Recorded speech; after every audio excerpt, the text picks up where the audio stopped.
Hello friends, अब हम बात करेंगे कंप्यूटर के हैंग होने की प्रॉब्लम के बारे में। बहुत लोग मुझसे बोलते हैं कि हमारे कंप्यूटर के रैम बहुत अच्छा है, हमारे सारे कॉन्फ़िगरेशन अच्छी है, हम अच्छी हार्ड डिस्क यूज़ कर रहे हैं, काफ़ी स्पेस बचा हुआ है और प्रोसेसर काफ़ी पावरफुल है, लेकिन फिर भी हमारा कंप्यूटर 1 या 2 साल बाद हैंग होने लगता है। क्या प्रॉब्लम आती है उसमें कि वो हैंग होने लगता है? तो बहुत लोग बोलते हैं क्या हमारा प्रोसेसर कमज़ोर हो जाता है? क्या हमारा रैम कमज़ोर हो जाता है? तो इसका आंसर मैं आज दूंगा। तो देखिए, इसके पीछे दो कारण हैं कि आपका कंप्यूटर स्लो हो गया। पहला कारण कि जो प्रोसेसर है और रैम है, इसकी डाटा ट्रांसफ़र करने की कुछ लिमिट्स होती हैं, धीरे धीरे वो कम होती हैं। जो इसमें सेमीकंडक्टर्स या चीज़ें यूज़ होती हैं, जो स्मॉल पार्टिकल्स कंपोनेंट्स जिसे आप बोल सकते हैं, वो जो यूज़ होते हैं, तो वो धीरे धीरे कमज़ोर होते जाते हैं। उनकी जो कैपेसिटी है करंट फ्लो की या ऑपरेशंस की, कंप्यूटिंग जिसे हम बोलते हैं, वो कमज़ोर होती जाती है। तो इतनी कमज़ोर भी नहीं होती है कि आपका जो कंप्यूटर है वो हैंग होने लगे।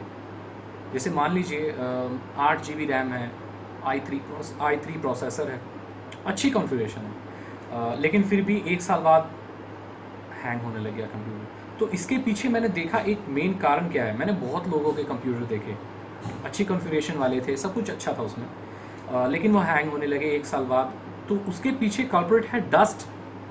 यस, आपके जो कंप्यूटर में जो कैबिनेट के अंदर डस्ट आ जाती है। आपको पता है जो प्रोसेसर है उसके ऊपर, एक प्रोसेसर के ऊपर एक फ़ैन होता है जो आपके प्रोसेसर को ठंडा करता है। आपका प्रोसेसर जितना ठंडा रहेगा उतना फास्ट चलेगा। और अगर फ़ैन के आगे डस्ट आ जाए और प्रोसेसर के बीच में डस्ट आ जाए, तो जो फ़ैन की जो हवा है वो प्रोसेसर तक नहीं लग पाती, इसीलिए प्रोसेसर गर्म होता है और इसीलिए वो हैंग होता है। सेम बात आपके कैबिनेट में भी हो सकती है। अगर आपके कैबिनेट में फ़ैन लगा हुआ है आपके पूरे कंप्यूटर को ठंडा करने के लिए, और उसके आगे डस्ट आई हुई है, तो आपका कंप्यूटर हैंग होगा। सिंपल। इसमें आपके प्रोसेसर की कमज़ोरी का कोई लेना देना नहीं है।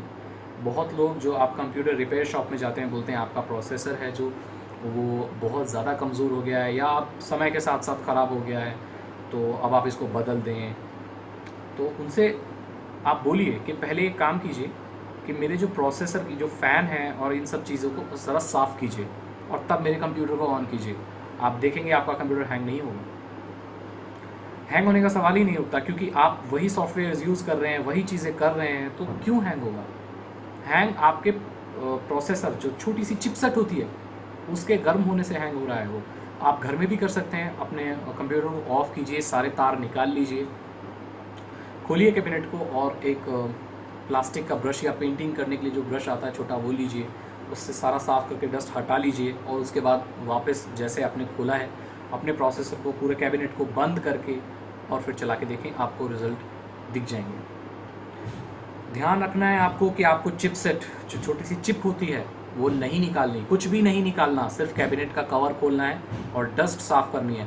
ध्यान रहे कि बहुत छोटे छोटे कंपोनेंट्स होते हैं उसके अंदर, आप उनको नुकसान ना पहुंचा दें, क्योंकि अगर आपने बहुत ज़्यादा तेज़ी से या लापरवाही से साफ़ किया और कोई कंपोनेंट अंदर का टूट गया, तो आपको हैवी लॉस हो सकता है, आपका कंप्यूटर शायद फिर ऑन भी ना हो। तो बहुत ही सावधानी से अपने कंप्यूटर को ऑन करें, साफ़ करें, डस्ट निकालें, फ़ैन और प्रोसेसर के बीच में देखें कोई डस्ट तो नहीं है, सारी डस्ट को हटाएं, अच्छे से साफ़ करके डस्ट बाहर निकालें, और फिर उसके कैबिनेट को बंद करें और फिर तार लगा के सारे वायरिंग करके चला के देखें, आपका कंप्यूटर स्मूथली चलने लगेगा। आई होप आपको इन्फॉर्मेशन मिल गई होगी। एक छोटी सी चीज़ थी जो बहुत लोग को नहीं पता, नेगलेक्ट कर देते हैं। आप इसको ध्यान में रखिए और ट्राई कीजिए, मुझे अपने फीडबैक दीजिए कि कैसा क्या हुआ। देखते रहिए मेरे चैनल को, आगे भी और वीडियोज़ आ रही हैं। Thank you so much. Good bye.